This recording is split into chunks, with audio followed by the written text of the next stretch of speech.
We are live. Hey, we're One live. second. 1 second. The button looks We are right. live. Hey. What's going on, people? Ardhi Real Estate Podcast, episode 22. Valentine's Day. Are we all single? Why are we here? What is going on? We must love our jobs. We love our jobs. Who's going to watch us live today? I feel Married bad for to making anyone. real estate. No, for real. Married to real estate. Definitely. Yeah. Well, we're going to have a special episode for everybody.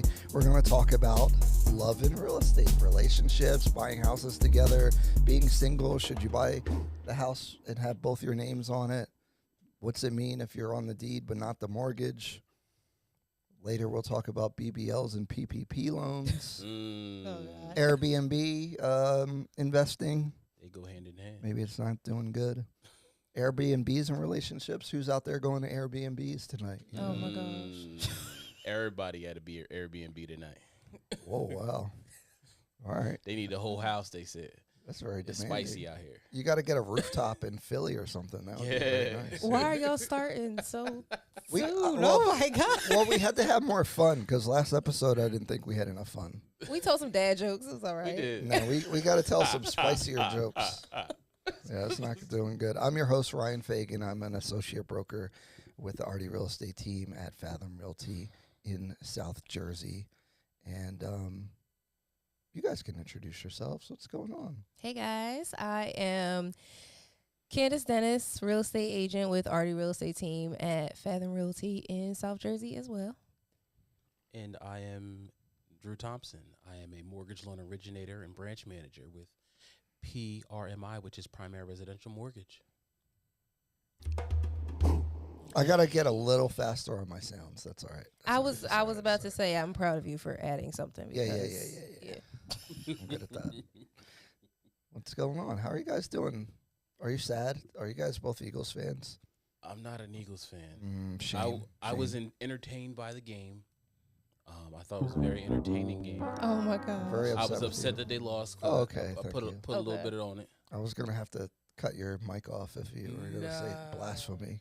No. It was a really good game. I'm proud It was a of good them. game. It was. Mm-hmm. And they took accountability. I think they played very well. It just didn't work out. Yeah. Yeah. I think They- they'll be back. Usually you do really bad if you lose the Super Bowl. Yeah. They had a full opportunity to win the game. Again, like you said, they took accountability for it and everything like that. So Stop the cap. Oh, my God. And I actually sort of kind of enjoyed Rihanna and don't hit the cat button. Oh, no. That Because, yeah. is not what you said off camera. I enjoyed it because I knew every single song. Rihanna and so didn't it was my move. concert. Oh, yeah, she didn't move. She looked like At she was all. tired. She looked like it was over. Listen, she she looked co- like I don't feel like doing this right now. She caught us all off guard, and I was just sitting there. I think I posted on Facebook. I'm like, so is that leftover baby or new baby? I need to know. Did Oh. she break my heart again? No, for real. ASAP Rocky, that's a red flag. Oh, my man, red gosh. flag. Seems like Red bad decision making. flag. Oh, my gosh, But no, stop. the visuals were awesome though. What if your high school crush gets with somebody that's like a little dusty? You're gonna be upset.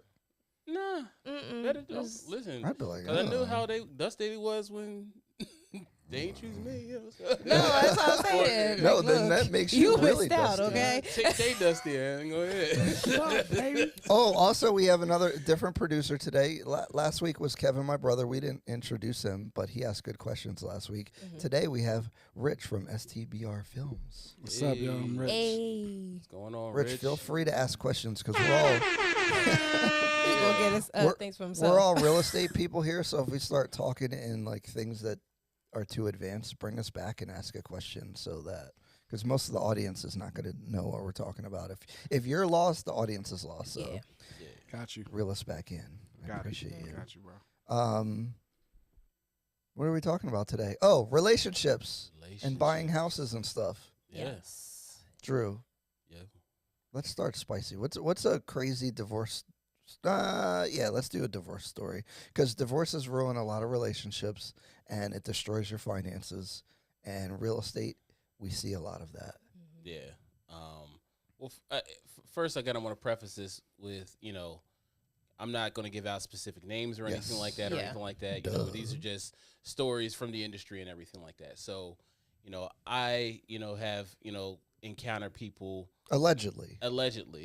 that have gone through situations where, they are getting divorced, and it is a situation where, maybe a spouse cheated on the other one, or, they were in a situation where they just were unhappy with each other, and they were bitter to the point of, great, I'm not going to give you the money to pay the mortgage to both of our credits. I'm going to tank both of our credits. Oof. I don't care. I'm that mad. And that you don't want to get to that point. You want to be at the point in a relationship where, all right, you know what, I'm done. I can be better without you. But we got to keep our credit up because we both got to buy houses right now, or we both have to figure out a way forward from this house that we own together. Mm-hmm. So what should people do if one partner says, I'm not paying the mortgage anymore? Well, again, I'm not a lawyer, but you've got to seek out legal advice, of course. Yes. And a mortgage company, we're going to ask you for one of two things. We're going to ask you for a separation agreement, or we're going to ask you for a divorce decree. The divorce decree is going to lay out the terms of your divorce with all of your finances and assets that you own jointly together. And the reason why that's crucial for us is because we need to know who's financially liable for the house and the assets that you have.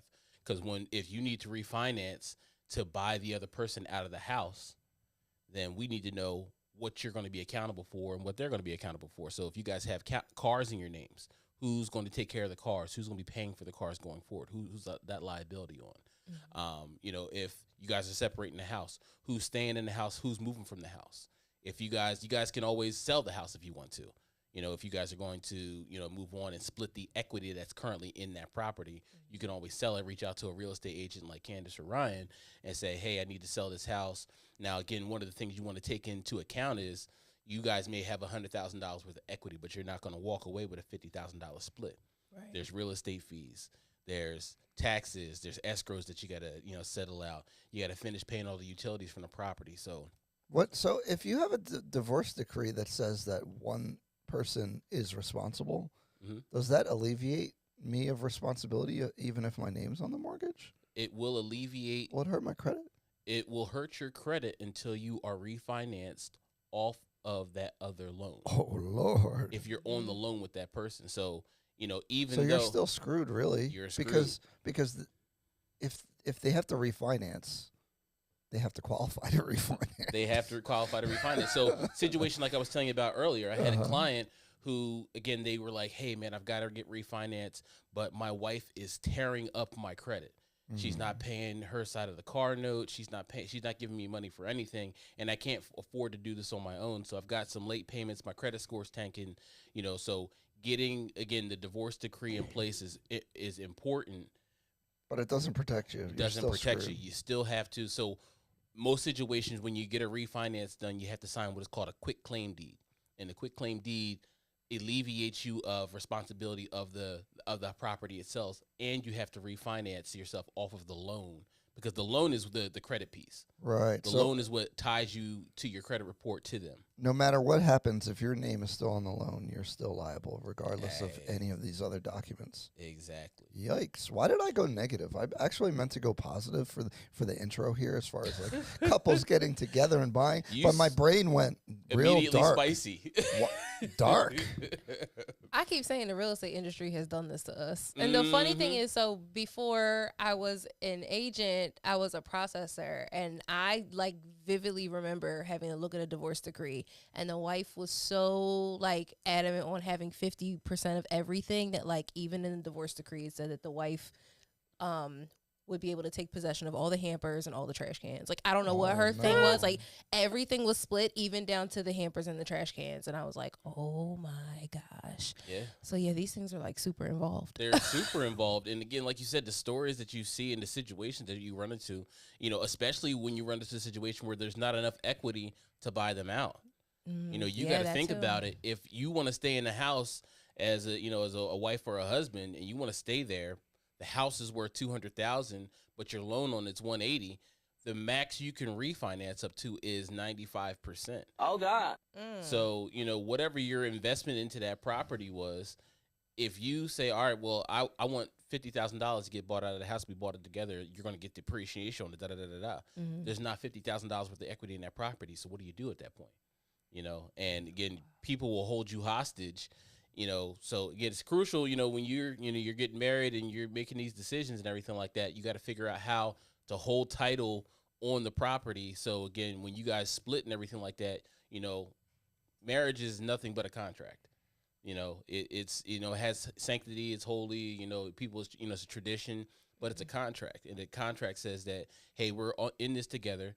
We're equal partners. We have rights to both of these, but you also have to have, again, you don't want to think about an exit strategy because it's till death do us part. But, you got to have an exit strategy as well and know how you're going to split if you split. We should probably have an attorney for some of this stuff, because my next question was going to be about when you get married, when you marry the person. I know there's two different types of property law with that, right? Like, if you both buy the house together, obviously they're both entitled to it. But if you had houses before you got married, do they get entitled to them? And I think it depends on the state, right? It depends on the state, because some states are community property. Community prenuptial agreements, that's going to make a difference. But so for the state of New Jersey, if you buy a property with before you meet somebody or something like that, and you're not putting them on a title or anything like that, they don't have a right of survivorship to that property. Oh, that's good. They would have to go through probate to obtain that property if the person died or something like that. Okay, because there are states where they automatically get some kind of ownership interest in the property. Yeah. So, I mean, granted, if the person is married to him, it's really not anything. So, for instance, my parents, when my dad died, they're both on the loan together and everything like that, but we still had to go through probate to get my mom put as the sole person on the loan and everything like that, and to get full ownership of the house. But that's just because of how they took the title in the beginning and everything like that, because, again, they didn't know. They weren't educated in how to take it, back in 1989. So, again, people today, when you're taking, title and holding it different ways, you just got to, look at your options and see what exactly is out there for you. Being in real estate, I've seen the destruction that breaking up relationships has done, and it's bad because you'll be forced to sell a house in an inopportune time situation. Then no one's cooperating. No one wants to sign anything. Then you gotta. I've seen a lot of guys sign away a large percentage of like the proceeds of the sale, and they just lose out, and I just watch it in real time like, dang, they're getting screwed. I've had clients that are selling houses, and I felt bad for the guy. Most of the time, it's the guy losing like stuff. So I was like, he had to sign over like 80% of the proceeds. It was like $50,000. I'm like, ouch. And they didn't even want to sell the house in the first place, so it's a lot of damage. It is a lot of damage. And like you said, I mean, again, a lot of times, and I've seen it both ways. I've seen some couples that split and they're fine with everything. They can talk it out. They just realize, all right, marriage isn't for us. This isn't working out. And they say, all right, well, listen, you're keeping the kids. You keep the house. I'm going to go ahead and move. And then they put in their divorce decree that she's going to take care of the house. She's got 24 months to refinance the house out of our name and put it solely into her name. So there's situations, again, that's my advice. Well, you know what? It works out well if the economy is good and the value of the house goes up. Yeah. If the economy, in a bad economy, you're not refinancing anything. Yeah. Because if you have enough equity, like if you own the house long enough. But if it's recent, like I've had a client that bought a house and then the next year they had to sell it. And thank goodness the economy was better. Like the price of the house was up, so they were able to sell it and make a little bit of money. But if the value of the house stayed even the same or went down a little bit, they'd have to pay money to sell the house. Yeah. Ouch. Yeah, super ouch. But it's like, what can you do, because you don't want to live together anymore? So you just really, I think it's one of the most financially destructive things that can happen to somebody. Yeah. For sure. For sure. And again, the thing that, again, people have to watch out for, again, is really just Get a prenup. Where yeah, belongs to the not the streets. prenup. Oh, But gosh. again, you got to watch out for where you're buying your house. That it's where having a good Yeah. agent comes in at. Yeah. Is buying in that area that is guaranteed to appreciate, or There is no that guarantee for that. there's no guarantee for Because it. COVID might happen, and then the But market some goes areas crazy. are better than others. Yeah, I some feel areas like. again, at least you're Right. getting at least we're not going to see that 11 or 15% that we were seeing over the last 2 years, Right. but they Yeah. still might see a 2 or 3% Right. appreciation in property value if they hold on to it for the next couple of years. All right, now that we're sad and depressed about relationships, let's go back and let's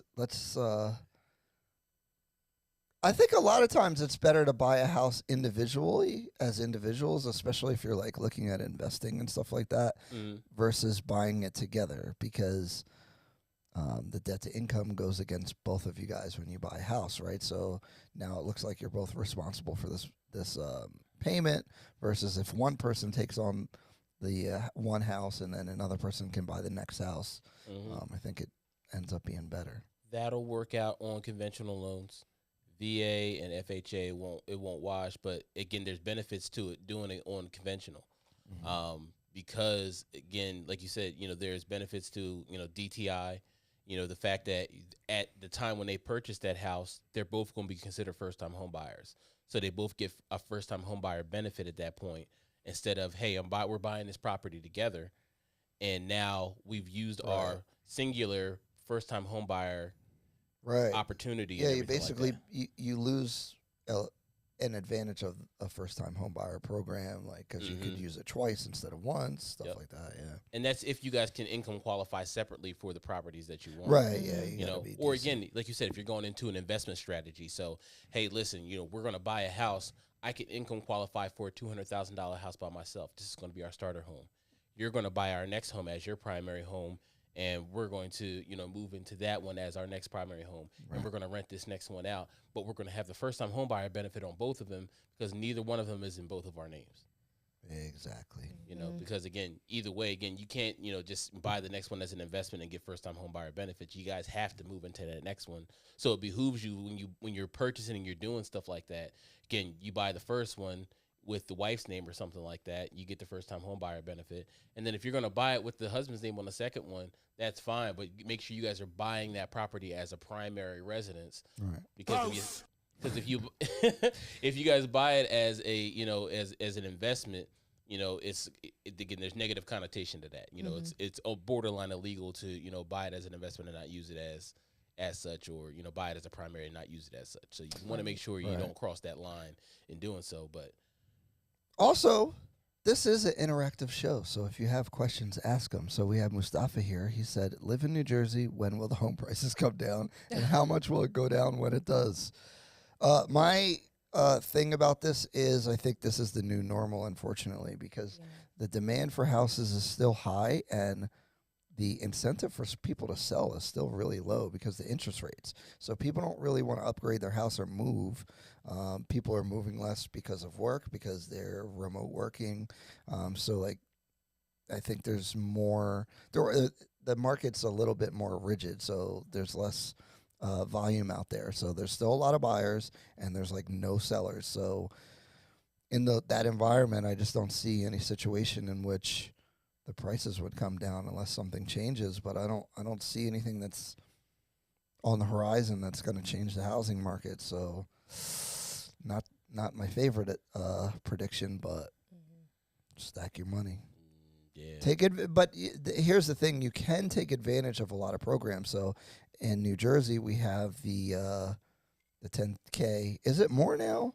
10,000 in South Jersey, 15,000 in North Jersey down payment assistance. And that can be paid. That could be used for down payment or closing costs. Yep, down payment, closing costs, and if you run into a situation where say you're using a USDA or a VA loan, if the closing costs are only about $7,000, which average they are on Right. those type of loans, On a smaller priced house. on a small, or even again the largest price house, Really? again you might only max at that $8,000-9,000 mark on those loans, Mm-hmm. anywhere from 100, I'll say 100 to 300,000. Mm-hmm. You can get back money from what you've spent out of pocket. So, for instance, if you paid for your earnest money deposit and your appraisal and your home inspection, Right. If there's money left over out of the down payment assistance, you can get back up to $3,000 of that money at Nice. closing. So you can actually pay nothing to Pay nothing to own a house. technically. Yep. Now, what's the downside of that program, real quick? Downside of that program is you have to stay in the house for 5 years. If you don't, when you sell that house, you have to pay the state of New Jersey back that $15,000 or $10,000. Or if you try to refinance, right? Or if you try to refinance, Which is more relevant now because, say, rates went down from 6 to 3%. Now you're kind of like you'd have to pay the money back even to get your rate down, right? you would. It's a risk. You would. You know, it's gonna Still better to be able to get in the house, so I wouldn't not Absolutely. do it for that reason. And again, the average person is staying in their home, 5 to 7 years at a Right. clip anyway. That's what I always tell people. That program is really awesome for a lot of people. Yeah. I used it a lot. During COVID, it was a little bit harder to get accepted, but Candace was rocking out with it anyway. Killing them. Candace, I have a question. As couples, do you have any tips for couples when they're looking for houses? How should they look at houses? How should they communicate? How should they figure out Oh man, okay. Because it happens so often, guys. My number one tip if you're purchasing a property as a couple, communicate. I know it's such generic general advice, but you'd be surprised how many clients I encounter where it's a husband and wife or, a couple that's about to get married or, things like that. And maybe the husband or the fiance or whoever, he's working. And so the wife is the one looking at all the homes and she's making all the decisions and things. And then, he doesn't like the house at all. Have those conversations, the same conversations that your agent has with you about your wants and needs, likes, dislikes, things like that in the home. Make sure you guys are having those conversations together as well. That way, every time we move and we're looking at properties, we're looking at potential, homes that are going to satisfy both of you guys. At the end of the day, you both have to live there. And it kind of becomes an issue and more stressful to both buyers, honestly, if we end up, moving forward on a property and one person isn't, satisfied. Yeah, it's not good. I feel like sometimes one partner just gets fatigued of looking and they just give up and they're just like, okay, fine. Yeah. Rather than writing down what you guys want, bedrooms, bathrooms, location, please, guys. Oh, location's huge. Figure out where you want to live, especially if you're a couple, you're probably at least thinking about having kids, and the school district really matters. So I really have trouble understanding when people aren't sure, where they want to live in radically different places, because it's the lifestyle in these different locations is radically different. And I think an agent can tell you about locations, but you guys have to figure out how you want your life to be. Do you want a longer commute? Do you want a shorter commute? Do you want to be closer to stuff, or you want more land and be out of the way? I just think it's really important to figure out where you want to live. And as a couple, it's a little bit harder because you have two people. It's got to agree. Yeah, and lifestyle is huge. How they say before you get married, talk about, how you plan on parenting and, goals and just different things like that. It's the same thing when you're buying a house. What type of neighborhood do you want to, be around? Do you want to be in a rural area where you have a ton of land, or do you need to be close to shopping and, nightlife, whatever? But all of those things matter. And so that's why it's kind of mind blowing for us as agents when we have buyers that they want to look here, there, and everywhere. We're driving from, central to south to North Jersey, all over the place. But ultimately what it comes down to is two people have to get on the same page and do that first and then move. But I can say, though, it's completely normal to begin your home search and then make some tweaks to whatever. Because I've had some clients that say, okay, well, I absolutely need a basement. But if we walk into a house that just so happens, it didn't have a basement, but it had everything else that they wanted, they're like, okay, well, we can scratch the basement off the list. Maybe it's not a need, it's just a want. But I cannot stress that enough. Please get on the same page. My God. Keep your families out of it. Oh, I God. repeat again, keep your families out of it. They are not going to live in your house with you.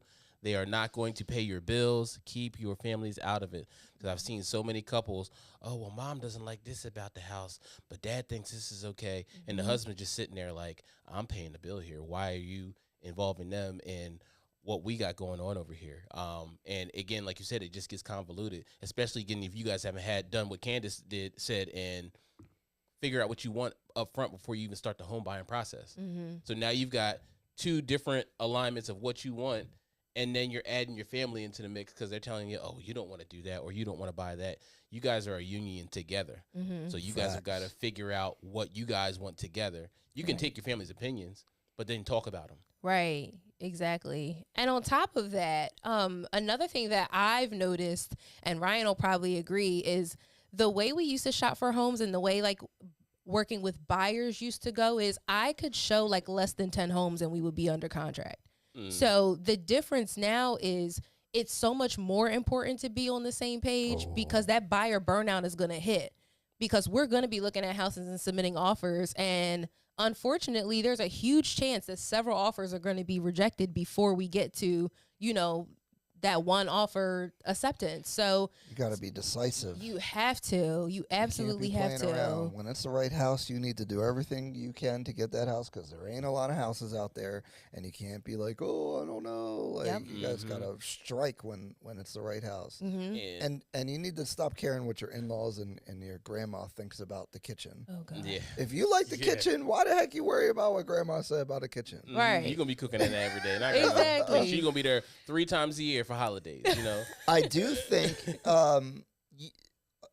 between this is a little dangerous, but you know, looking at people look at houses and they like the aesthetic of it, especially first-time buyers. Yeah. But you guys do need to pay attention to the windows, the roof, the HVAC system, you know, the foundation that it's on, the basement, and look at all that stuff because that's the stuff that actually costs money in the house.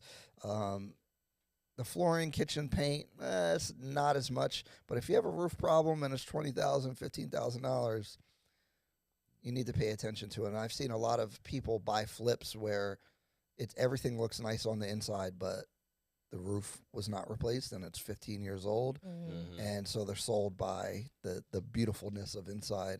But pay attention to the bones of the property. And usually, like, seasoned homeowners, like the parents who've owned their home for 20 years or whatever, they kind of understand those things more than first-time home buyers. But your agent should actually point that stuff out too. Yeah, that's what I was about to bring up.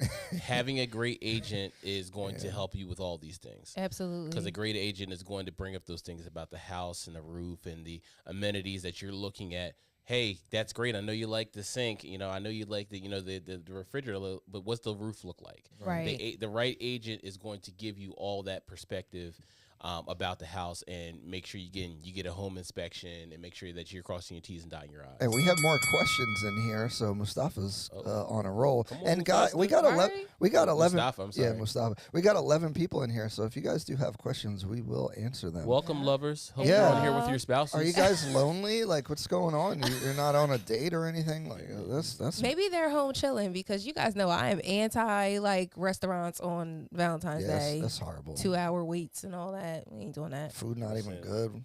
Going to get some pizza. Limited menu. No, for real. A We'll heart go shaped out. pizza. Yeah, next weekend. Heart-shaped pizza. Oh, that is a good move, though. Heart-shaped pizzas. It's the thought that counts, right? Absolutely. Absolutely. Mustafa said, "I have over 100,000 in Bank of America. Do you advise I place it in a high-yield interest savings account till I use it as a down payment for a house, hopefully by next year?" I think okay. So I did go to business school, and this is one thing that I did learn, right? And this will protect you from making bad decisions in investments. Is the return on investment of whatever you're doing higher or lower than the alternative, right? So, okay, so you could put your 100K in a savings account, and what's the percentage return there? Then you could say, okay, well, what if I bought a multifamily property with $100,000 down payment? So say you bought a $400,000 multifamily, so that's 25% down. What would be the return on investment for that property? Then you would say, well, do I need the liquidity later? Meaning, would I need to access that $100,000 for a different purpose later on? And basically, I think that's how you should make most financial decisions: is which one makes the most money. For example, people get scared of debt, right? But if you could, and you could do this, for the last decade, actually, you could get a mortgage around 3%, and you could buy an investment property, and it's going to yield much more than 3% every year. So, yes, you're taking on debt, but say you're making 6% from purchasing the property, but it cost you 3% to borrow it. You're getting 3% for free with other people's money. So I think that's always kind of how you should look at that stuff. The second question he had, and he said, what is the best place to get a mortgage, a regular bank or from a broker? I will say He's biased. I am biased because, again, we are, a broker. So the benefit of, now I'll preface this, you can choose whichever one you want. Whichever one you think has the best program, go ahead and go with. But the benefit of going with a broker is the flexibility, the amount of programs that you have.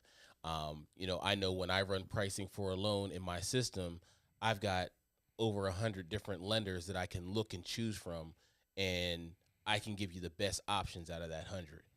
Versus a bank, they're going to go, Wells Fargo, we're doing X, Y, and Z today. This is our rate for today. This is all we got.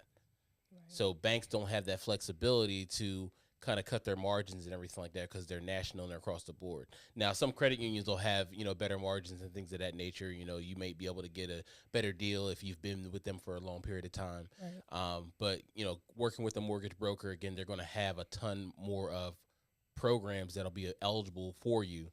And again, they may be even, be able to offer some type of lender credits. A lot of companies are having the down payment assistance programs and CRAs right now. So again, I'm biased because I think, again, I'm on the best side of the fence. If I thought banking was going to be more beneficial to my customers, I would have gone that route. But I like having options for people when they're buying homes. I like being able to provide a variety of options that are going to give them the best possible, foot forward when they're purchasing their property. Candace, what do you advise clients to do? I mean, well, of course we send them options, but from what I've seen, I actually agree with Drew. And the reason is, especially with the market, I think it's important to work with a lender who's able to pivot and, switch programs if we have to. While under contract, I've seen that happen multiple times where we've had to switch loan programs like 3-4 times while we were under contract on the same property. And thank God I was with a broker and not with just, your traditional big bank mortgage company or whoever, because usually in those cases, it's just, if they can't approve you, it's just the end all be all and that's it. Whereas a broker, it's like, okay, well, let me see if I can run this through, this other program, and okay, little bit of delay here, but at least we're not denying the loan. And I feel like it's huge for me, at least. It's huge for me as a lender to be able to do that. Right. To be able to say, hey, listen, this didn't work out the way we planned it because of X, Y, and Z, but hey, we have another avenue. Mm-hmm. I feel very passionate about this topic. So I've worked at a call center mortgage company. Ooh. The worst. And I was a loan officer at this place. Most of the people there could only do that specific type of loan, and they're not real loan officers. They don't know what they're talking about. They only know, there was a division that only did VA streamline loans. And literally there's 2 variables that you had to, was the rate lower? Oh, okay. Here, because there was no closing costs or anything to it. And that's all they did. So they didn't know anything except for the script that they were saying and how to put a 1003 in, which is the mortgage application. And that's it. They didn't know how to do crap. Mm-hmm. So call centers, usually garbage. Pretty much all those mass marketed loan companies, horrible, because again, they only have the options that they have. Right. Mortgage brokers, so much better, but you need the right one because they have options, okay? So that means you have to be smart and know when to use different tools, right? So if you have a hammer, all you can do is hit nails. Mm-hmm. If you have a whole bunch of tools, some power tools, some hand tools, hammers, drills, all kinds of stuff, you need to know how to use them all. Otherwise, you're going to hurt yourself. Mm-hmm. That's what a mortgage broker is. If a really good mortgage broker who's asking you a lot of important questions and figuring out exactly what your goals are, they will put you in the best situation possible. Both. Yeah, that's wholeheartedly true. Again, the guy that me and Candace are dealing with right now, it's a situation where, again, traditionally, they might only qualify for a $200,000 loan. Well, because we have other programs, they can qualify for up to a $600,000 loan, just based off of the different program qualifications and things of that nature. Salespeople get a bad rap, and my original idea about sales was horrible. I don't like salespeople, blah, blah, blah, all those cliches. But a true, genuine salesperson is supposed to solve your problem. Like, find out what your problem is and actually try to give you a solution that works. That's actual sales. Right. It's not like, oh, trying to convince people of stuff. You're actually not trying to convince them per se. You're trying to provide them something that they want. Yeah. That's at the best level. If you're trying to force somebody into a product, that means that you're not really providing them the best service. Now, I think trust is very important, and I think we should probably talk about that a little bit because that's a relationship. Important in relationships, too. And it's Valentine's Day. It's lovey-dovey day. I feel that I've worked with clients and I could tell that they don't really trust me. And it doesn't happen all the time. I think I generally have a lot of trust with clients. But when they don't trust me, they start making bad decisions because they don't believe you. Right? Sometimes, in a mortgage situation, if you're, fighting the type of products that they're offering you because you think they're trying to scam you into a different product that, you just got to trust because you might not exactly understand everything, but they're trying to help you. Yeah. Go ahead, Drew. No, ladies first. I was about to say, I say all the time that who you work with matters. And it really comes down to, of course, it's the client's choice, right? What lender they choose to work with, who their agent is. But what it comes down to is you chose them for a reason. So why not trust them? And I think what often happens is in the back of our clients' minds, they know that at the end of the day, we're a salesperson. But remember why you chose us in the first place. Yeah. I had to at least have done something that showed you that I was either qualified to do my job or that you were comfortable, knowing that I would have your best interest at heart. So keep that at the forefront of what we're doing and understand that we're doing this, this is your home, absolutely, but it's my job to make sure I'm putting you in the best position that, I possibly can and that works best for you and your family. Absolutely. Because they start talking to their cousin's uncle who bought a house 10 years ago. And they're like, no, that ain't right. And they're, you know what they're going to tell them? They're going to tell them, oh, you should negotiate more. You're offering too much. You're offering over the list price, blah, blah, blah. And now you never get the house that you dreamed of. And now you're waiting 6 more months to wait for the right house to come on the market. And you screwed yourself by listening to somebody who don't know what they're talking about. Yeah. And again, as a mortgage lender, as a broker and everything like that, part of my job and our job as mortgage professionals is to lay out the information so they can make their own decision. I'm not going to force you into a product. Like Ryan said, if I force you into a product, you're going to have second thoughts about it and second guess the fact that maybe there's something better out there for you. But if I lay out everything that we have to offer for you, and I say, hey, these are the benefits of these programs. This is what the downsides of these programs are. And then this is what the other person is going to offer you because I can see this. I've done my job as a mortgage lender because I've educated you on everything. Right. So at this point, you have to trust what I'm saying because I'm being impartial. Hey, I want you to win. I want you to get this house. I want you to be in, the property of your dreams. I want your family to thrive in here. I want you to be here for years to come, but I don't want you to make a decision that you don't want to make. Right. So, hey, this is what the benefits are. This is what the downside is, if there is even a downside. But I want you to make the decision. Take 24 hours, get back to me, let me know which one you want to choose. And again, I'll leave it at that. Because, again, I'm not going to get into a situation where you feel uncomfortable or feel forced into this financial decision, which is going to be the largest one you make in your lifetime. Absolutely. I tell my clients all the time, I'm not here to convince you, I'm here to advise you. Yeah. And that's the difference. And on top of that, I'm a salesperson, but I want to do my job so well that I work best off of referrals. So I want you to be so pleased in the job that I've done for you and the house that you buy that you start telling your brother, cousin, uncle, whoever else to come and use me as well. Yeah. So I'm not, this is not about me. It's about you, achieving whatever it is that you set out to do. That's literally my job, and that's it. Yeah, absolutely. Is there Mustafa and Tina Kada? Hello, hey everybody, hey, what's Tina. going on? Mustafa said, "Is there an extra cost for using a broker?" No. They at both company again. If we use a bank or use a broker, every company has a different application fee, and that's the cost that it costs them to do business.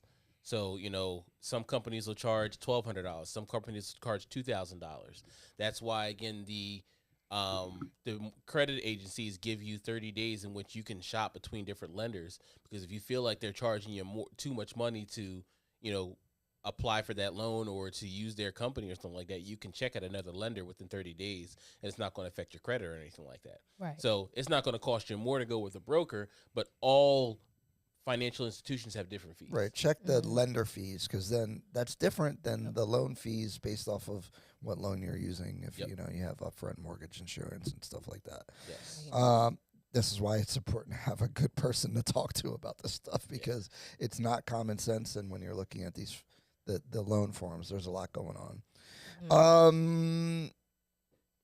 Title. So taking to how you take the deed and title to a property is incredibly important, especially when you're buying with other people. Yes. Because if you're just boyfriend and girlfriend, there's different ways that you can take ownership of the property. Also, I want to differentiate for everybody. The deed and the mortgage are two different things, and you can be on one and not the other one. Can you be on a mortgage but not a deed? Yes. No. If you're on not the mortgage, by a lender. If you're on a mortgage, you got to be on the deed. Wait, so if a cosigner, does a cosigner have to be on the deed? Cosigners on the deed. Yep. So that's really important. They're again. I never have cosigners. So cosigners on mortgages are not cosigners; they're co-mortgagers. They are a part of that mortgage regardless. So in the financial realm of things, if they're going to be a non-occupant co-borrower, they still got to be on the deed of the property because they're on the financial document. Do you know how they take title then? So a situation like that where they're taking that, they're going to take it tenants in common. Can they give them 1% tenants in common? You can. Oh, you can. They just have to have something. They have to have ownership interest in the property. Okay, so tenants in common. That's the one where you can divvy up. Yeah, we're gonna break that down. So we have that. Rich, you want to pull up the first thing, and we'll read it from. I think it's from Investopedia. So we should have an attorney here, and look. This is not legal advice. No, for real. Make sure you talk to an attorney. Make sure you know the ramifications of your specific situation, because this stuff is super important, especially if you get divorced or break up or fight with whoever you bought the house with, okay? So tenants in common is my favorite way to take tenancy, because you always have control of your share of the property. So tenants in common is a legal arrangement in which two or more parties share ownership rights in a real property or a parcel of land. Each independent owner may control an equal or different percentage of the total property, whether commercial or residential. The parties are known as tenants in common. So that's one. Now go to joint tenancy, because I'll make the distinction between the two. It's the next one. The term joint tenancy refers to a legal arrangement in which two or more people own a property together, each with equal rights and obligations. Joint tenants can be created by married and non-married couples, friends, relatives, and business associates. This legal relationship creates what is known as a right of survivorship. So if one owner dies, their interest in the property is directly passed on to the surviving party without having to go through probate or a court system. So I'm going to try to break this down as the two differences. Tenants in common, you can break it down unequal shares, so you can have a percentage. So one person can have 70%, one person can have 30%. But they have full control of their 70 and 30% independently. And if they die, if I have 70% and I die, that goes to my heirs or whatever I decide in my will. In joint tenancy, if someone dies, it goes to the other person. That's the other joint tenant. Also, you both have 100% ownership, technically. You both had the same rights to the property and everything. I think I did good on that. I think you did good on that. I advise people, and I'm not a lawyer, so I don't advise people, but my favorite thing, or the way that I would do things, is if I am buying property with someone that is not my spouse, I would use tenants in common, because my share is my share and their share is their share, and that seems the less messy. And if you die, then you probably want your share to go to your people and not their people. Most people. So what I've seen is most people that are getting married Joint. will do the joint with right of survivorship. If they're older people and they're buying a house together and they have kids, but they didn't have kids together, they'll do the tenants in common because they want their share of the property to go to their children, you know, or you know that their equity share of that property to go to their children or something like that. That makes a lot of sense. Yeah. Candace, what you got on taking ownership? I just do you have a lot of situations with clients in those, you know, like where that question comes up? They usually ask during the very first conversation, the very first the consultation in the very beginning. Oh God. Because they want to make sure they understand, especially when it's a husband and wife or people that are about to get married. You know, whatever the situation is, where one person knows that they're not going on the mortgage. Usually, it's like, you know. It's very rare. Actually, I won't say it's rare, but I've seen more times than not where one person has stronger credit, or maybe like one person has, you know, more income or whatever. But so much so that one person ends up being on the loan. And so the other person who's not usually is like, okay, well, let me make sure. Exactly. Hold up. Like, let me make sure that, you know, I'm still technically an owner. So I actually very often like have these conversations like, okay, well, let's talk about, you know, how you plan to take title. And then once we find you a home and we go under contract, make sure you let the lender know so they can make sure it's, you know, reflected on the application correctly. And then title company as well. That way all of your title work is drawn up the right way. Yeah. So a cool thing is like, that's a good that made me think of something. So like, if say you're together but you're not married yet, and say one person is really financially like handling or buying that property, if you want to appease the other person, you could do tenants in common, and you can give them a specific percentage. You know, it could be like 70-30 or something like that, just so that like they feel invested in the property too, and they have rights to the property and can live there. But if the worst happens, you still have a larger share of the property, and like you won't be destroyed. Because if you're in joint tenancy, they could just refuse to sell. Technically, with tenants in common, you can sell just your share. Now, I don't know how that works out in the physical world, right? Because no one's going to want to buy 70% of your house. Yeah, and it won't work out anyway because the other person, regardless of them, you know, having a smaller share, they've got to sign off. They have to sign the deed, right? They got to sign the deed. Problem. That's another problem again with the whole divorce thing. You know, even if you have a smaller share, that person still has to sign the deed later. You know, to either quit claim to get off, right? Something like that. So you got to be somewhat amicable. You know, split amicably. That word. To finish out the process. It does provide you a good argument that whatever the percentage was that you signed up for is the percentage that they should get. When the sale's done, yeah. Oh, yeah. Right? Yeah, like, for sure. We bought this this was what we intended, you know, so don't go crazy, but they still might go crazy. Yeah. And I mean, mean, might want it all anyway. You wouldn't believe the number of people. I mean, I get, people all the time that, again, when I ask the question, how do you want to hold the title, and they've already told me, oh, well, my boyfriend or my fiance is going to help me with the payments. I know he can't qualify for the loan, da-da-da-da. What do you want to put him on title? Yeah. Don't do it. Don't do it. Guys, don't do it. Nah, I'm going to leave him off. Yeah. But he's going to help these are awkward, yo. Yeah, it's like, you're going to leave him off, but he's going, all right, if that's what you want to do, that's fine. Right. And then we get to the closing table, and, they're both excited, and he's like, do I need to sign anything? Oh, do you have those situations, especially if they're married, where one person's, like, in charge of everything, and then, like, you're not in full communication with the other person, and then they were holding things back from each other? And I have ran into it 3 times, and it is not pretty, especially when you get to the closing table. And you're sitting there, and they're like, well, why isn't my name on? We couldn't.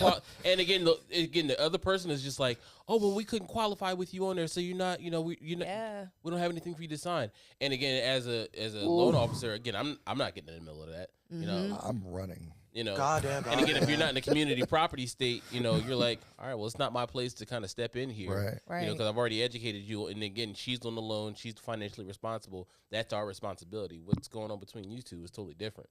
I had a very recent closing. That's all I will say. where the husband literally walked out because the wife was on the loan, and so she did all the signing, and he felt left out and literally walked out. And like, I don't want to be in closing pictures. This feels less of my house, all of that. So when I said communicate earlier, y'all, like, please, Yeah. please do, because he knew he wasn't going to be on the loan. But I think he was under the impression that, you know, he was going to be signing some things. And the communication as to like him being on the deed and all of that, like nobody communicated about it. So once closing time came and he wasn't on the deed, there was nothing for him to sign. And, you know, what grown man just wants to just be sitting there at the table there for moral support while his wife hand cramping up from doing all the signing. Like, that's, you know. Your pride kicking at that point, like. Yeah, he said, I'm going to just go sit in the car. And sitting in the car is what he did. I always make a group chat to avoid this. Mm-hmm. Oh, we had one. Dang. Did they text you on the side? No. I've had that happen. So, like, the guy was buying the house with, like, his girlfriend, and he was, like, including her, but some things he texts me on the side. You can't make this shit up, people. And I said, oh, man, this is really messy, and I don't want to be a part of this. Yeah, guys, wild. real Spicy. estate's fun. It's like, yeah. I'm telling you. What are you supposed to do? Conversations that He's like, she thinks she going on it, but she not going. Yeah, I'm like, she not. Right. no. But guys, on the flip side, I think it's important to remember that even if, like, so say you purchase a home and you're the only one on the loan, only one on the deed, all of that, but at some point that property becomes your marital home. When you go to sign, when you go to sell, Yeah, it don't matter. your spouse still needs to come and sign, even though they're not on the loan or anything like that. And I've run into a situation like that too, where one spouse was trying to sell and the wife didn't know, and he thought he could get away with it because the wife wasn't on the loan. And bang, sure enough, sis needed to sign, so sis had to come and sign. This isn't real estate advice, but I've heard this said before, and I think I agree with it. Is before you get married, and anytime you have assets, Yeah. you should talk to an attorney about all these things. And me personally, I think you should have a prenup, because the state will destroy you. At least you know, like, you can make your prenup into anything that you want. It's not like you have to make it where the other person gets nothing. It just like lets everyone know what the situation is. Mm-hmm. And I agree. Like I said earlier, you know, getting marriage is a contract. You know, so you can make your own contract make versus the default contract with the state, right? Yeah. Because the state then gets to tell you what to do. Versus if you make your own agreement. You kind of keep some of the power. And again, I say that, but again, for me, if I was going to get married, I'm not having a prenup, because anything that we get together as an asset, Stop the cap. anything that we have together, again, I'm not willing to lose. Or again, regardless of the situation, I know personally myself I can get it back. So listen, you know, it's great that we have all these things, and you know, you could put that in the prenup though, so that there's no, because sometimes they can be a fight, right? If you don't agree. Oh yeah, absolutely. But if it's agreed on, if it's pre-agreed on, even if it's saying you can keep all the stuff, even if you think that, I still think you should have a prenup, because you involve the state, the courts, then they're interpreting things and all that. I just don't think it's a good idea. It gets dicey, you know. Again, it goes back to you Guys, gotta have those conversations. Guys, don't listen to me. Don't listen to Drew on that one. man. I'm sorry. Drew's very smart, but don't listen on that point. It's horrible. Don't do it. It's not good. Oh gosh. It's not good. Oh God. Baby. Let's talk about Airbnbs. There's probably some couples out there watching us right now from a nice rooftop Airbnb in a jacuzzi or something. That's at least what I'm envisioning. You know, naked with a glass of champagne. That's like a Valentine's Day I could get with. Shaped hot tub. Yes. Tub out in the mountains. Yeah. They out there laying in a goblet. I'm going to use this Philadelphia story as the catalyst for it, but generally, I'm telling you guys, I've been anti-Airbnb investing. Not totally, but just saying, look, it's kind of more like a job. It's a service industry. You're a hotel manager versus a more passive real estate investor.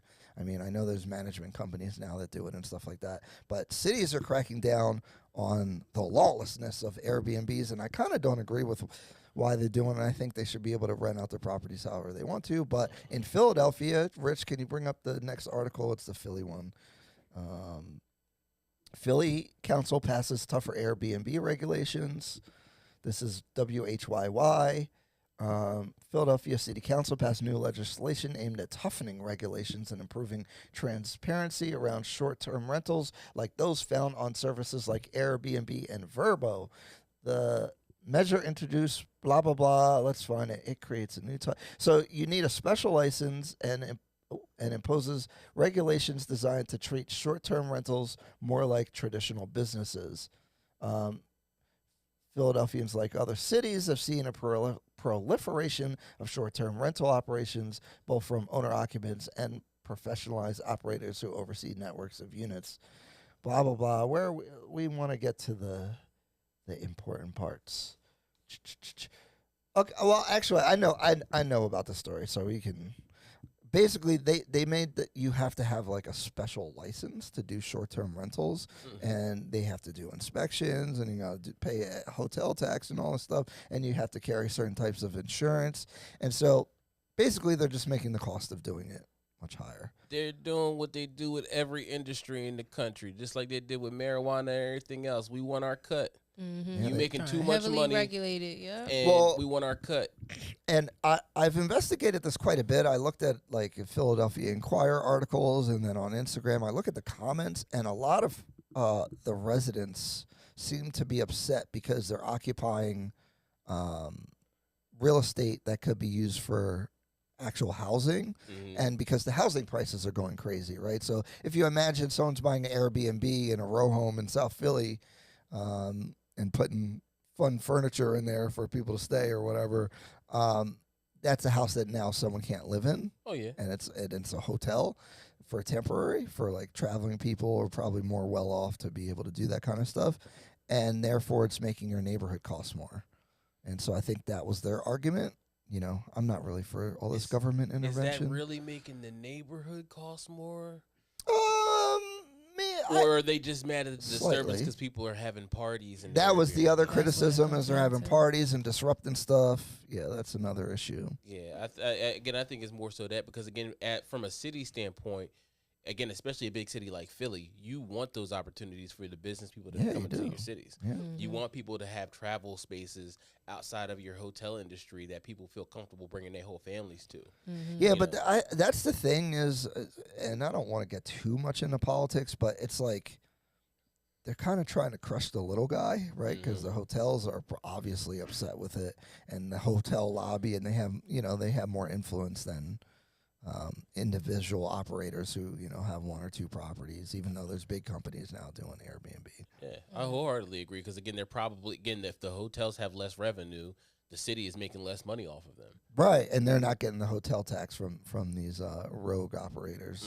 So now that we've lost our, the hotels are losing 30% revenue because all these other spaces They're in around bed here. together, yeah. So since they're cutting into our profit, we're going to cut into yours. When this is how we're going to make up our revenue. We really don't care about the hotels. And I think that was the red flag to me for Airbnb investing, is that there was such a big margin that it was too big. It's like they're going to shut this down because there's going to be more regulation and more issues that come in. Because anywhere where like you're making a bunch of money, the market's going to, especially when something's new, the market's going to like adjust to it, right? So other people are going to come into the space, make it more competitive, plus regulations and taxes and all that stuff comes in later, like Bitcoin and all that kind of stuff, as it gets more normalized.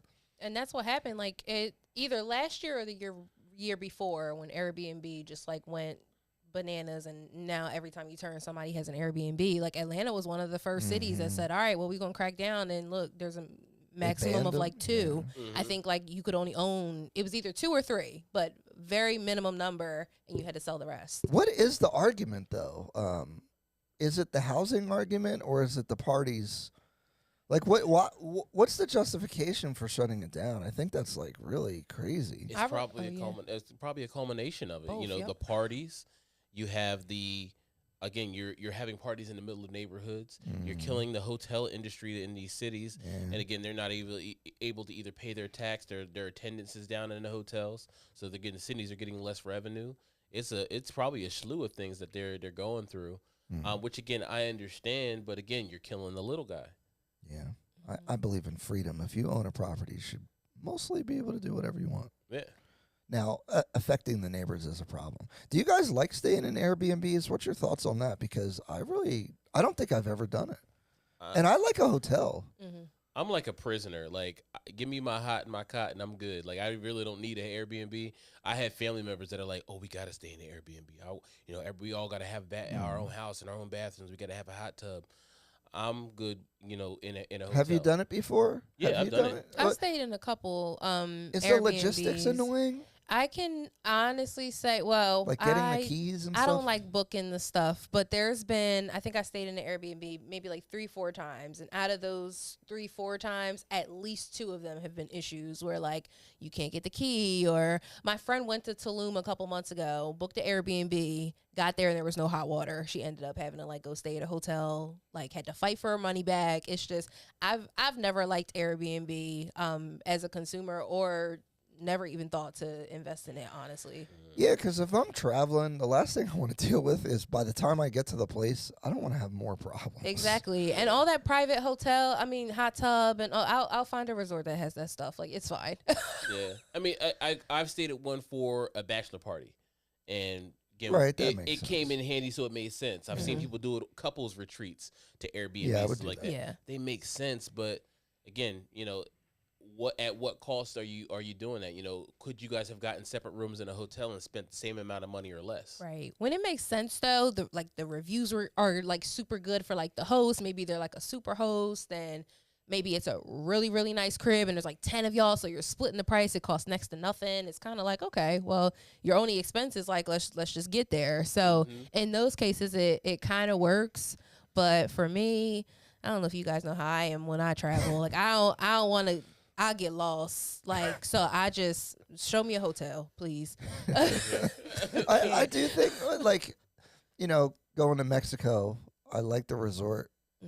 I hear good things about Tulum, right? So maybe if you want to be like in the town, it might make sense to have an Airbnb so you can like go to the poppy store or what I call it the poppy store, oh god, whatever, and then go to the club out there and stuff like that. That might be kind of cool. I don't know, because I'm planning my trip to Ghana and I was looking at Airbnbs for that.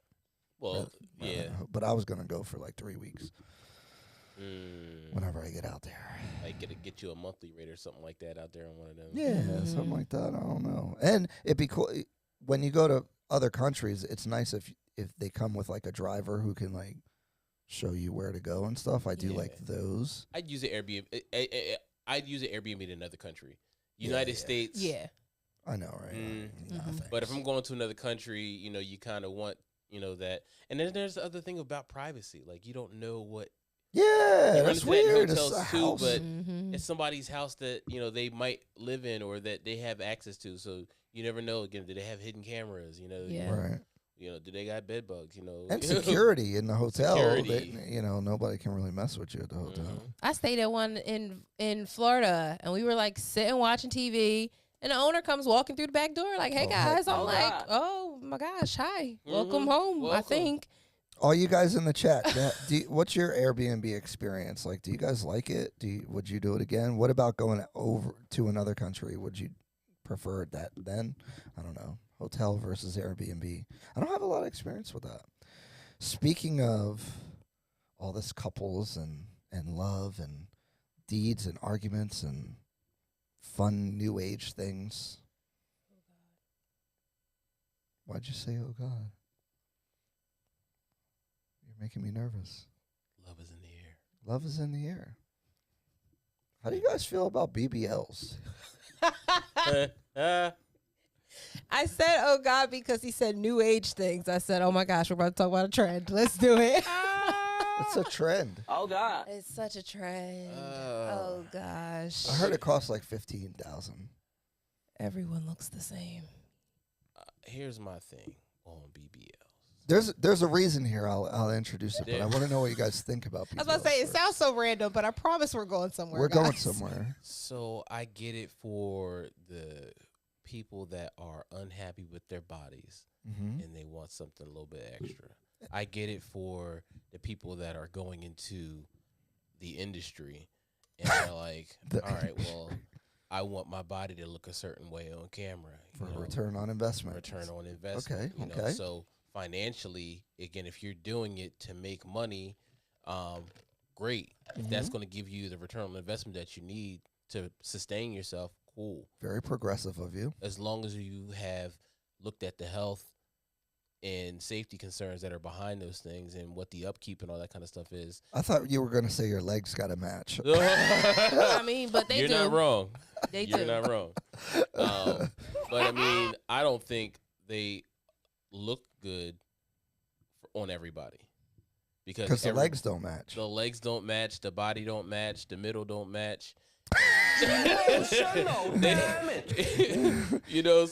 again, they might have had the money to do the back, but the stomach they couldn't afford. Oh no. They might have got a bad surgeon, and it's all botchy and stuff like that. Do you think that as a real estate agent, obviously female real estate agent, would you sell more houses? Sex at sells. a BBL? Sex sells. You think it would work across the board? So again, realtors, real estate agents, BBLs, good investment? Depends on what type. Depends on who you marketing to. Whoa there, Candace. Do you think? Depends on who you marketing I was to. gonna ask you directly, but that's too much. It's What- Zach's. We here, right? If you had a BBL, do you think you would sell more houses? No.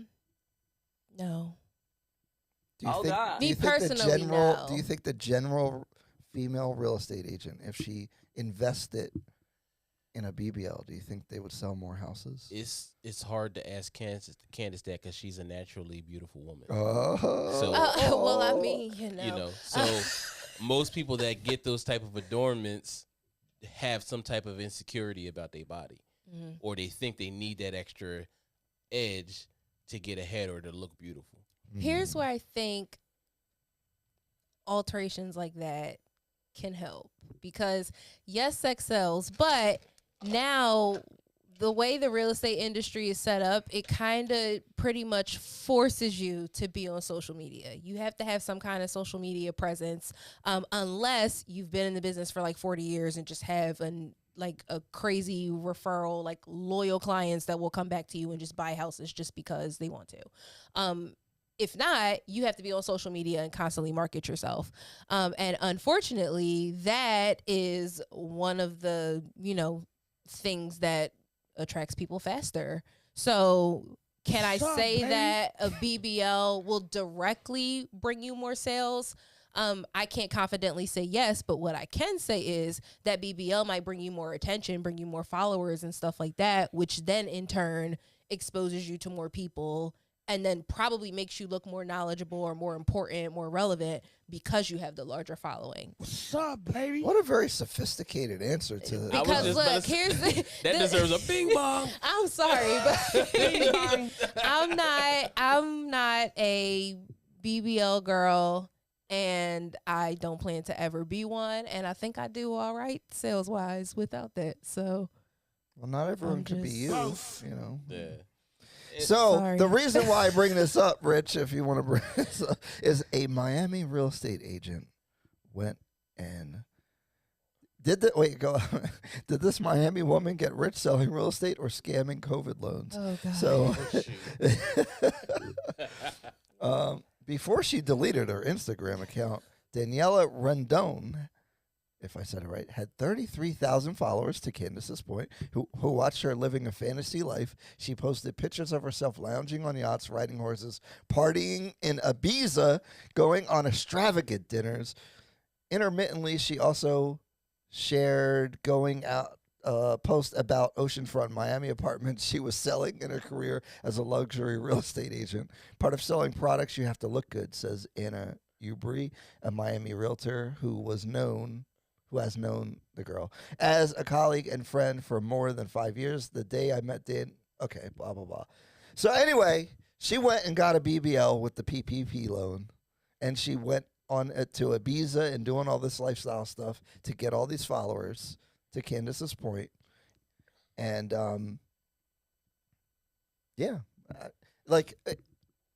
Is real estate all about looking cool now? Go ahead, Drew. No, go ahead. I was about to say there's a term a lot of us use now where there are agents that are known for simply being lifestyle agents where they look super cool. They're renting cars to take pictures in and different things like that. And it's literally all for the gram. They all sit at the cap table. They all sit at the cap table. Oh, Listen, we big. you see what I got on. I know, again, there's loan officers that wear $1,400 suits, and they don't do $1,400 a month. But they think they got to look that way, or they got to, have that image and edge to get somebody to do a loan with them. Let me tell you guys a story. I used to not think how you dress mattered. I'd wear a hoodie and stuff. I and knew he was not about to say that. Mm-hmm. And then one day, after I was really dusty and you ain't got no job. I was grinding and I had a bunch of money and I had good passive income coming in. My car broke down, and I always wanted a Tesla Model S. Since 2012, I wanted it. And I finally said, you know what? I'm going to buy something stupid. Because I used to say, nice cars are a dumb thing to buy. And they are. But if you have the passive income, rental properties to pay for it, you can kind of justify it a little bit. So I went and got a Tesla Model S. When I bought it, I couldn't believe it was my car because I never had something so nice. And it's not even, and it was used, so I was a little responsible. And the Kelly Blue Book value is the same as when I bought it because of the inflation. Inflation can be good sometimes. Anyway, I noticed something. When I would pull up the showings, people would listen to me more. Mm-hmm. And they'd be like, ooh, who's that? Oh, especially the first meeting, every time, instant, more respect. And I said, I see why people, act rich. Because it impacts people. Mm-hmm. And as a business device, I feel like it made my business a little bit easier because they listen to me more. Yeah, it takes away a barrier. I think that's so whack, but you have to embrace it. So I say all that to say, Drew, Drew, if the $1,800 suit is an enhancement, like a BBL, you might want to think about it. I will wear my $200 suit. The nigga will lie. I will wear my $200 suit, and hopefully I can build enough trust with my knowledge that people will still do business with me. And if I can afford a $1,400 suit, actually, the cost of the suit isn't what matters in men's fashion. It just has to fit properly. has to fit properly. And I'm a big guy, so that doesn't always work out. But the car. Listen, absolutely. The car matters for real estate agents. I feel like Candace got a cool car. Oh my god, She looked like a star when she pulled up. She flipped her Listen. hair back to the side. Oh, When we God. got here, I was about to park down the street. I said, dang. The red interior in Stop. there. He got a Tesla, her John Beaman. Let me park this Nissan Armada down the street. She clean, though. Don't get me wrong. My car clean. She nice. Serena, that's what I named her. She's strong and black. Serena. Candace put the top down in the summertime. Oh my gosh. Pull oh up. my gosh. The ceiling missing. It's not everything, but it matters, and I don't think that you have to overdo it and BBLs and physically altering yourself and stuff like that to try to better appeal to other people and things like that, or where I think that the line should be drawn, even when it comes to cars, going into debt to look a certain way. Like the saying, don't go broke trying to look rich. Yeah. I truly, I agree with it 1,000%, especially with us as salespeople, guys. Like, we don't get paid unless a deal closes in most cases. And that's not including passive income and, other streams. But specifically for our jobs as real estate agents, guys, we don't get paid until y'all close on something. Yeah. So if I'm driving around with a car and I got a $1,500 payment because I'm trying to look cool to you and you ain't buying nothing, I'm be in trouble. So, I'm going to try it out, Ryan. I'm going to go get me a $1,400 suit, and I'm going to make all my next videos in that $1,400 suit and my introductions with realtors and everything else like that, and see if my production and my capture rate increases. I'll get back to you on that. I think it's whack, and I fought this my whole life. Mm-hmm. But if you can't beat them, join them. I'm not. I'm not. I'm not saying don't live outside of your capabilities, though. You know, if you can't afford the car, don't buy it. But if you were on the fence about it, about getting a new car, here's what you should tell yourself: it's going to help my business. Yes, Lord. Oh my gosh. But to Ryan's point, when he said earlier, it's not exactly about how much the suit costs, but how it fits. The same thing with women, honestly. Like, you don't have to do too much. Like, style, I feel like, matters That's a whole lot more. So like, I'm gonna put this out there. Y'all got any good stylists out there for big men? Let me know. I need a haberdash. I have it. I'm pretty good. Listen, I think Ron, we're I'm gonna go pretty good. I shopping. don't know. You know, it's just I'm the broke right clothes now. good. I'm cash poor. I'm Dame Dash out here. I ain't got no money. You ain't got no job. I got a bunch of equity. You got to do my HELOC so I can stop. So we'll go shopping when you do my HELOC. Got you. Cause I'm broke. About to do it tomorrow. It's I like, need some money. Look, I'm broke. I got the Tesla. That's the problem. That's why I'm broke. See? There y'all go. Yeah, guys. So we're almost at the end. I do want to do some Q&A if you guys have questions. We had a pretty decent audience for our second time live. Guys, we're going to keep doing this every what's today? Tuesday at 7. Yep. And we want to do Q&A at the end. Obviously, we have to build a following up to be able to do that. But make sure you like and subscribe. And we do have Super Chat available, too. You know, if we're providing value to you guys, the panel would appreciate Super Chats. ask all the questions. Yeah, so we probably won't get any, realistically. But what's your guys' final thought? Yeah, Rich, you got Rich, any questions? what did you think about today? He has to unmute his mic. Oh yeah, I had I thought today was great. I learned a lot. Would you hire an agent because she has a BBL? I mean, yeah, you would. Stop Look the at cat. you I was guys about should to see say, his I'm about to face. hit the You should stop see the his cat face. button. I wish we had a camera on Rich. He You're is right. smiling I got you. I Stop probably the would cat. just because the physical appearance. because you want to. See? If you're gonna look at houses, you want to be with a beautiful woman looking at houses. I mean, pulling up Guys, somebody we're with a so Tesla shallow. too. I feel like that does matter. It would help the business. It just makes you feel like you know what you're talking about, just because you got that. Just because that's what we want, and it's like, all right. I mean, he must know what he's talking about. Ain't that crazy? Oh, man. It's Listen, over for me. Guys, ball out. Ball out. Real estate agents, you're not doing good business, buy a Tesla. Buy a $2,000 suit. Get a BBL. Get your body done. Get some nice outfits. Them teeth fixed and But it's everything. also your swag too. What Candace was Ooh. saying. So Right. it's just about how you wear the suit. Like I like to dress bummy, and it's just like I got swag. Like I feel like I'm confident, so it's Yeah. gonna sell regardless. Absolutely. Rich, you should wear a suit sometimes, though, and see, like, literally, you'll see, like, you're being treated differently just by how you're dressed. No, you're right. It's facts. crazy. I definitely will. Like, just as the a social appearance, you'll exper- feel better also. Yeah. You'll feel I got like dad swag. I'm just like, hey kids, you know, Yeah. you got pastor/dad energy. go Yeah. Lord. Yeah.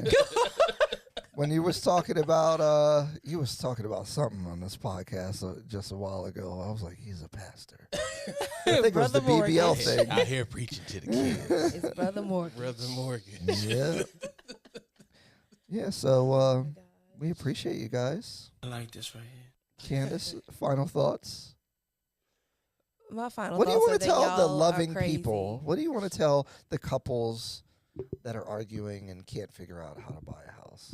I don't want to go negative, Oh, but you're what right. Why am I so what I dark? will say is, if you guys are watching and maybe you're at dinner right now, like, talk about your goals together.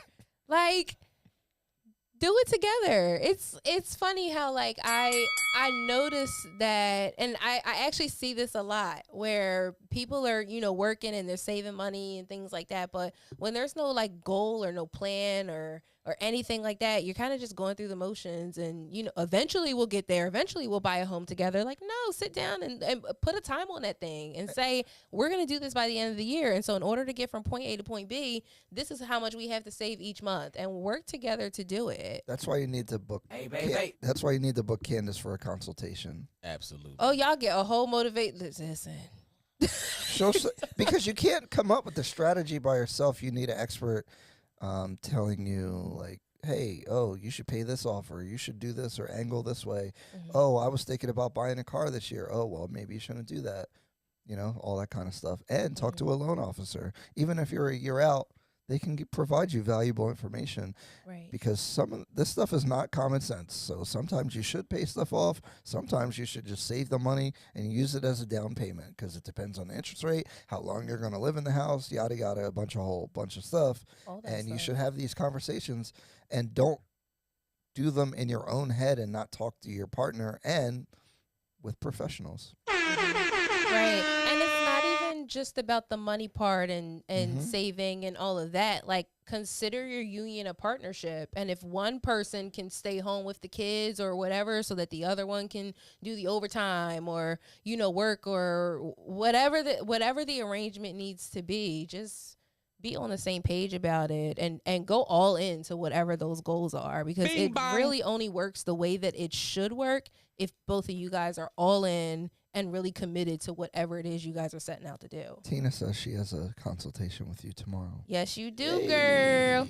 Drew, final thoughts, motivational speech. Let's go positive, because I've been very dark today. Hey, man, it's Valentine's Day. Hug the people that you love.